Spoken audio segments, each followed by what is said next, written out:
ನಮಸ್ತೆ, ನಾನು ಸಂತೋಷ್ ಕೊತ್ತಮಟ್ಟೆ. ಉಡಿಕಾನ ಗ್ರಾಮದ ಪಡಪು ಎಂಬಲ್ಲಿ ನೂತನವಾಗಿ ನಿರ್ಮಾಣವಾಗಿರುವಂಥ ಮಹಾವಿಷ್ಣುಮೂರ್ತಿ ಆಲಯದ ಎದುರಿನಲ್ಲಿ ನಾವಿದ್ದೇವೆ. ಇದು ಇಲ್ಲೇ ಇದ್ದಂಥ ಆಲಯ ಅಲ್ಲ. ಈ ಪ್ರಸ್ತುತ ಪಡಪು ಈ ಸ್ಥಳದಲ್ಲಿ ವಾಸವಾಗಿದ್ದಂಥ ಕಾಟೂರು ಕೂಸಪ್ಪಗೌಡರು ಯಾವುದೋ ತನ್ನ ಜಮೀನಿಗೆ ಸಂಬಂಧಪಟ್ಟಂಥ ಒಂದು ಹರಿಕೆಯ ಬಾಪ್ತು ಇಲ್ಲಿ ನೀಡಿದಂಥ ಒತ್ತೆಕೋಲ ನಂತರ ಈ ಕ್ಷೇತ್ರದ ಅಭಿವೃದ್ಧಿ, ಪ್ರತಿಷ್ಠೆ ಮತ್ತು ಇಲ್ಲಿ ಒಂದು ಆಲಯದ ನಿರ್ಮಾಣವಾಗಿದೆ.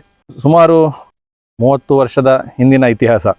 ಆ ಸಂದರ್ಭದಲ್ಲಿ ಇಲ್ಲಿ ಒಂದು ವಿಷ್ಣುವಿಗೆ ಆಲಯವನ್ನು ನಿರ್ಮಾಣ ಮಾಡಿ ಊರವರ ಪರವೂರವರ ನೇತೃತ್ವದಲ್ಲಿ ಪ್ರತಿ ವರ್ಷ ಬೈಲುಕೋಲ ಹಾಗೆ ಒತ್ತೆಕೋಲಗಳು ನಡೆದುಕೊಂಡು ಬರ್ತಾ ಇತ್ತು. ಅದಕ್ಕಾಗಿ ಒಂದು ಸಮಿತಿಯ ಕೂಡ ರಚನೆಯಾಗಿತ್ತು. ಕಾಲಾನಂತರದಲ್ಲಿ ಪಡಪು ಕೂಸಪ್ಪಗೌಡ್ರೆ ಮಹಾವಿಷ್ಣುವಿಗೆ ಪ್ರತಿ ವರ್ಷ ಬೈಲುಕೋಲವನ್ನು ನೀಡ್ತಾ ಬಂದರು. ಆದರೆ ಆಲಯ ಜೀರ್ಣಾವಸ್ಥೆಗೆ ತಲುಪಿದಂಥ ಸಂದರ್ಭದಲ್ಲಿ ಪ್ರಶ್ನೆ ಚಿಂತನೆ ನಡೆದು ಈ ಆಲಯದ ಜೀರ್ಣೋದ್ಧಾರ ಆಗಬೇಕು, ಹಾಗೆ ಪುನರ್ ಪ್ರತಿಷ್ಠೆಯಾಗಬೇಕು ಅಂತ ಹೇಳುವಂಥ ಕಂಡು ಬಂದಂಥ ಸಂದರ್ಭದಲ್ಲಿ ಈ ಪಡಪು ಮನೆಸ್ಥಾನದವರಿಗೆ ಅದನ್ನು ಮುಂದೆಗೆ ನಡೆಸುವುದು ಸ್ವಲ್ಪ ಕಷ್ಟ ಅಂತೇಳಿ ಕಂಡು ಬಂದದ್ರಿಂದ ಮತ್ತೆ ಪುನಃ ಊರವರ ಸಹಕಾರವನ್ನು ಯಾಚಿಸ್ತಾರೆ. ಸಹಕಾರದ ಪ್ರಕಾರ ಒಂದು ಊರವರು ಕೂಡ ಸಹಕಾರ ನೀಡಿ ಮುಂದೆ ಇದನ್ನು ಒಂದು ಸಮಿತಿಯ ಮುಖಾಂತರ ಜೀರ್ಣೋದ್ಧಾರವನ್ನು ನಡೆಸುವುದು ಮತ್ತು ಪ್ರತಿಷ್ಠಾ ಕಾರ್ಯಗಳನ್ನು ಮತ್ತು ಮುಂದಿನ ಎಲ್ಲ ಆಚರಣೆಗಳನ್ನು ನಡೆಸುವುದು ಅಂತೇಳಿ ತೀರ್ಮಾನ ಮಾಡಿ ಒಂದು ಜೀರ್ಣೋದ್ಧಾರ ಸಮಿತಿಯ ರಚನೆಯಾಗ್ತದೆ. ಚಂದ್ರಶೇಖರ ಬಾಳಕಜೆಯವರ ಅಧ್ಯಕ್ಷತೆಯಲ್ಲಿ ಮತ್ತು ಪರ ಊರವರ ಸೇರಿಸಿಕೊಂಡು ಒಂದು ಸಮಿತಿಯ ರಚನೆ ಆಗ್ತದೆ. ಅದರ ಜೊತೆಗೆ ಈ ಕ್ಷೇತ್ರದಲ್ಲಿ ಜೀರ್ಣೋದ್ಧಾರ ಕೆಲಸ ಕಾರ್ಯಗಳು ಕೂಡ ಪ್ರಾರಂಭವಾಗ್ತದೆ.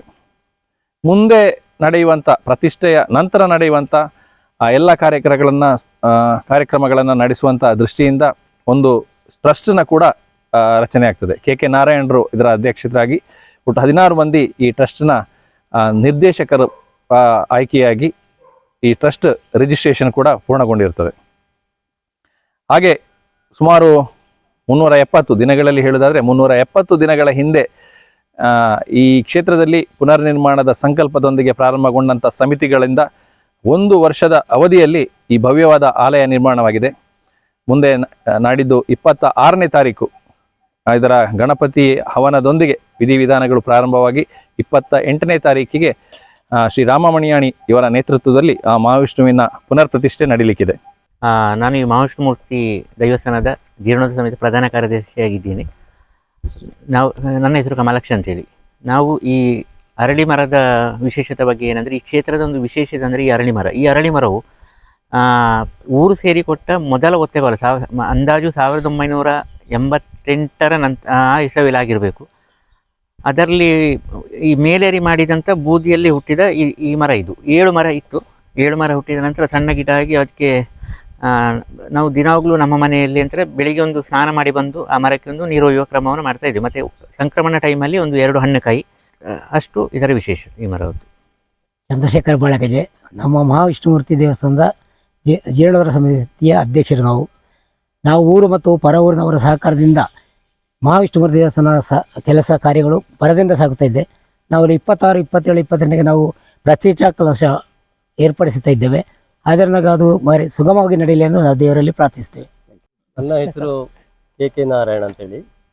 ನಾನು ಈ ದೈವಸ್ಥಾನದ ವ್ಯವಸ್ಥಾಪನಾ ಸಮಿತಿಯ ಅಧ್ಯಕ್ಷ ನೆಲೆಯಲ್ಲಿ ನಾನು ಈಗ ಈ ಕೆಲಸ ಕಾರ್ಯಗಳಿಗೆ ಮುತುವರ್ಜಿ ವಹಿಸಿ ನಾವು ಮಾಡ್ತಾ ಇದ್ದೇವೆ. ಹಾಗೆ ನಮ್ಮ ಈ ಕೆಲಸ ಕಾರ್ಯಕ್ಕೆ ನಮ್ಮ ಪರ ಊರಿನವರ ಸಹಕಾರದಿಂದ ಇದು ಒಂದು ಯಶಸ್ವಿಯಾಗಿ ನಡೆದಿದೆ. ಇಲ್ಲಿ ನಮಗೆ ಮರದ ಕೆಲಸದ ಬಗ್ಗೆಯಲ್ಲಿ ಮರವನ್ನು ನೀಡಿದ್ದಾರೆ. ಹಾಗೆ ಕಲ್ಲು, ಹಾಗೆ ಮರಳು, ಹೀಗೆ ಇತ್ಯಾದಿ ವಸ್ತುಗಳನ್ನು ಕೊಟ್ಟು ನಮ್ಮ ಇಲ್ಲಿಯ ಜೀರ್ಣೋದ್ಧಾರ ಕೆಲಸ ಕಾರ್ಯಕ್ಕೆ ಎಲ್ಲರೂ ಹೆಚ್ಚಿನ ಸಂಖ್ಯೆಯಲ್ಲಿ ಭಾಗವಹಿಸಿದ್ದಾರೆ. ಹಾಗೆ ನಮಗೆ ಇಂಟರ್ಲಾಕು ಹಾಗೂ ಕಾಂಪೌಂಡ್ ವಾಲು, ಇನ್ನು ಕೆಲವು ಕೆಲಸ ಕಾರ್ಯಗಳಿಗೆ ನಮ್ಮ ಜಗದೀಶ್ ಬಾಳೆಕಜೆ ಇವರು ಸುಮಾರು 1.5 ಲಕ್ಷದ ಒಂದು ಸಮತಟ್ಟಿನ ಬಗ್ಗೆಯಲ್ಲಿ ಕೂಡ ನಮಗೆ ಅವರು ಹಣವನ್ನು ನೀಡಿ ಅವರ ಸ್ವಂತ JCP ಕೆಲಸವನ್ನು ಅವರು ಮಾಡಿ ನಿರ್ವಹಿಸಿಕೊಟ್ಟಿದ್ದಾರೆ. ಹಾಗೆ ಇನ್ನು ನಾಳದು ಅಂದರೆ ತಾರೀಕು 26, 27, 28ಕ್ಕೆ ಪ್ರತಿಷ್ಠಾ ಮಹೋತ್ಸವವು ನಡೀತಾ ನಮ್ಮ ರಾಮ ಮಣಿಯಾಣಿ ಇವರ ನೇತೃತ್ವದಲ್ಲಿ ನಡೀತದೆ. ಅದಕ್ಕೆ ಹೆಚ್ಚಿನ ಸಂಖ್ಯೆಯಲ್ಲಿ ಎಲ್ಲ ಭಗವಾನ್ ಭಕ್ತರು ಬಂದು ಈ ಕಾರ್ಯವನ್ನು ನೆರವೇರಿಸಿಕೊಡ್ಬೇಕು ಅಂತೇಳಿ ಎಲ್ಲರ ಪರವಾಗಿ ನಾನು ಕೇಳಿಕೊಳ್ತಾ ಇದ್ದೇನೆ. 26ನೇ ತಾರೀಕಿಗೆ ಗಣಪತಿ ಹವನದೊಂದಿಗೆ ಈ ಪ್ರತಿಷ್ಠಾ ವಿಧಿಗಳು ಪ್ರಾರಂಭವಾಗಲಿಕ್ಕಿದೆ. 27ನೇ ತಾರೀಕಿಗೆ ನಮ್ಮ ತೊಡಿಕಾನ ಶ್ರೀ ಮಲ್ಲಿಕಾರ್ಜುನ ದೇವಸ್ಥಾನದಿಂದ ಭವ್ಯವಾದ ಹಸಿರುವಾರಿ ಮೆರವಣಿಗೆಯೊಂದಿಗೆ ಇಲ್ಲಿಗೆ ಊರವರ ಪರವೂರವರ ಸಹಕಾರದೊಂದಿಗೆ ಇವತ್ತಿನ ಪ್ರತಿಷ್ಠಾ ವಿಧಿಗಳು, ನಾಡಿದ್ದಿನ ಪ್ರತಿಷ್ಠಾ ವಿಧಿಗಳು ನಡೀಲಿಕ್ಕಿದೆ. 28ನೇ ತಾರೀಕಿಗೆ ಪ್ರಾತಃ ಕಾಲ ಶ್ರೀ ರಾಮಮಣಿಯಾಣಿ ಇವರ ನೇತೃತ್ವದಲ್ಲಿ ಮಹಾವಿಷ್ಣುವಿನ ಪುನರ್ ಪ್ರತಿಷ್ಠೆ ನಡೀಲಿಕ್ಕಿದ್ದು ಒಂದು ಧಾರ್ಮಿಕ ಸಭಾ ಕಾರ್ಯಕ್ರಮಗಳು ಕೂಡ ನಡೀಲಿಕ್ಕಿದೆ. ಮಧ್ಯಾಹ್ನ ಮಹಾವಿಷ್ಣುವಿಗೆ ತಂಬಿಲ ಸೇವೆಯೊಂದಿಗೆ ಈ ಪ್ರತಿಷ್ಠಾ ವಿಧಿವಿಧಾನಗಳು ಮುಕ್ತಾಯವಾಗಲಿಕ್ಕಿದೆ. ಈ ಭವ್ಯ ಆಲಯದ ಹಿಂದೆ ಊರ ಪರವೂರ ದಾನಿಗಳ ಸಹಕಾರ ಬಹಳವಾಗಿದೆ. ಬಹುಶಃ ಊರ ಪರವೂರ ಮಹಾವಿಷ್ಣುವಿನ ಅಭಿಮಾನಿಗಳು ನೀಡಿದಂಥ ಭರಪೂರ ದೇಣಿಗೆ, ಕೈಮೀರಿ ಮಾಡಿದಂಥ ಕೆಲಸ ಕಾರ್ಯಗಳು, ಶ್ರಮದಾನ ಸೇವೆಗಳಿಂದ ಇವತ್ತು ಈ ಭವ್ಯ ಆಲಯದ ನಿರ್ಮಾಣ ಇಷ್ಟು ವೇಗವಾಗಿ ನೆರವೇರಲಿಕ್ಕೆ ಸಾಧ್ಯವಾಗಿದೆ ಅಂತೇಳಿ ನಾನು ಭಾವಿಸ್ತೇನೆ.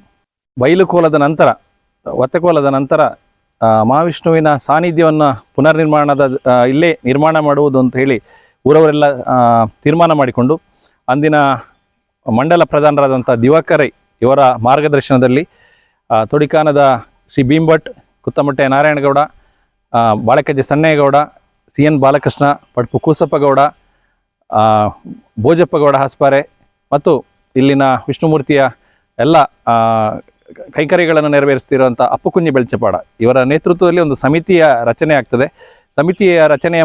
ಸಮಿತಿಯ ಮುಖಾಂತರ ಮುಂದಿನ ಎಲ್ಲ ಆರಾಧನೆಗಳನ್ನು ಮಾಡಿಕೊಂಡು ಬಂದಿರ್ತಾರೆ. ಹೀಗೆ ಮಹಾವಿಷ್ಣುವಿನ ಪ್ರತಿಷ್ಠಾಪನೆ ಮತ್ತು ಮುಂದಿನ ಆರಾಧನೆಯ ದೃಷ್ಟಿಯಿಂದ ಪಡ್ಪು ಕೂಸಪ್ಪಗೌಡರ ಮಕ್ಕಳಾದಂಥ ಪದ್ಮಯ್ಯಗೌಡ ಮತ್ತು ಅವರ ಮೊಮ್ಮಕ್ಕಳು ಸೇರಿಕೊಂಡು ಈ ಟ್ರಸ್ಟ್ನ ಹೆಸರಿಗೆ ತಮ್ಮ 40 ಸೆನ್ಸ್ ಜಾಗವನ್ನು ದಾನಪತ್ರ ನೀಡಿ ಕೊಟ್ಟಿರುತ್ತಾರೆ. ಹಾಗೂ ಇಲ್ಲಿರುವಂಥ ಎಲ್ಲ ವ್ಯವಸ್ಥೆಗಳನ್ನು ಮತ್ತು ಆರ್ಥಿಕ ಸಹಕಾರವನ್ನು ಕೂಡ ನೀಡಿ ಸುವ್ಯವಸ್ಥಿತವಾಗಿ ಮಹಾವಿಷ್ಣುವಿನ ಆರಾಧನೆ ನಡೀಲಿಕ್ಕೆ ವ್ಯವಸ್ಥೆಯನ್ನು ಮಾಡಿ ಕೊಟ್ಟಿರ್ತಾರೆ.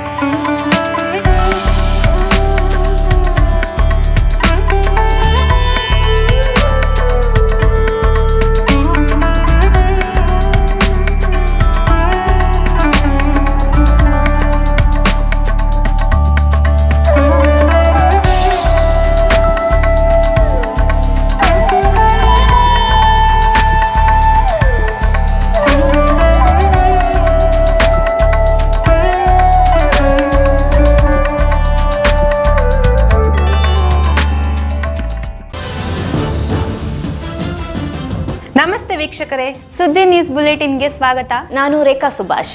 ನಾನು ದಯಾನಂದ ಕೊರತೋಡಿ. ನಾನು ಪ್ರಜ್ಞಾ ಸಾಲ್ಯನ್ ಕೇರ್ಪಳ. ನಾನು ಯಶ್ವಿತ್ ಕಾಳಮನೆ. ನಾನು ಜಯಶ್ರೀ ಕೊಯ್ಗೋಡಿ. ನಾನು ಶಿವಪ್ರಸಾದ್ ಆಲಿಟಿ. ನಾನು ಪೂಜಶ್ರೀ. ನಾನು ದುರ್ಗಾಕುಮಾರ್ ನಾಯರ್ಕೆರೆ.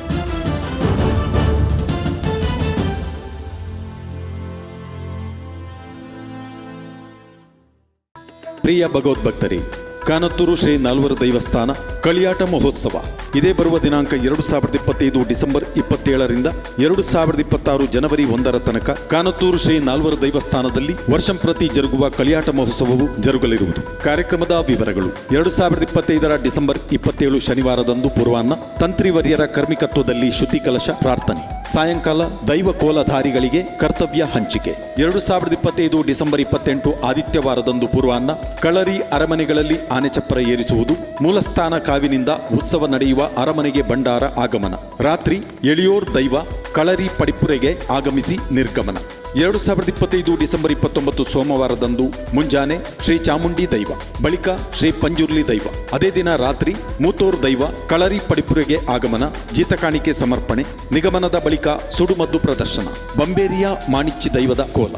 2025 ಡಿಸೆಂಬರ್ 30 ಮಂಗಳವಾರದಂದು ಮುಂಜಾನೆ ಶ್ರೀ ಚಾಮುಂಡಿ ದೈವ, ಬಳಿಕ ಕೊಂಡಕಲೆಯ ದೈವಗಳ ಸಂಚಾರ ಆರಂಭ, ಅದಾದ ಬಳಿಕ ಪಂಜುರ್ಲಿ ದೈವ, ರಾತ್ರಿ ಶ್ರೀ ಪಾಷಾಣ ಮೂರ್ತಿ ದೈವದ ಕೋಲ.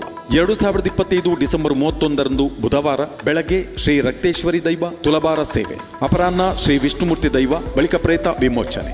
2026 ಜನವರಿ 1 ಗುರುವಾರದಂದು ಬೆಳಗ್ಗೆ ಶ್ರೀ ರಕ್ತೇಶ್ವರಿ ದೈವ ತುಲಭಾರ ಸೇವೆ, ಅಪರಾಹ್ನ ಶ್ರೀ ವಿಷ್ಣುಮೂರ್ತಿ ದೈವ, ಬಳಿಕ ಪ್ರೇತ ವಿಮೋಚನೆ. 2026 ಜನವರಿ 2 ಶುಕ್ರವಾರದಂದು ಬೆಳಗ್ಗೆ ಕಳಗ ಒಪ್ಪಿಸುವುದು, ಬಳಿಕ ಭಂಡಾರದ ನಿರ್ಗಮನ. ಈ ಎಲ್ಲ ಕಾರ್ಯಕ್ರಮಗಳಿಗೆ ಭಕ್ತಾಭಿಮಾನಿಗಳಿಗೆ ಆದರದ ಸ್ವಾಗತ ಬಯಸುವ KP Gopinathan Nair, managing trustee, Kanathur Shri Nalvar ದೈವಸ್ಥಾನ.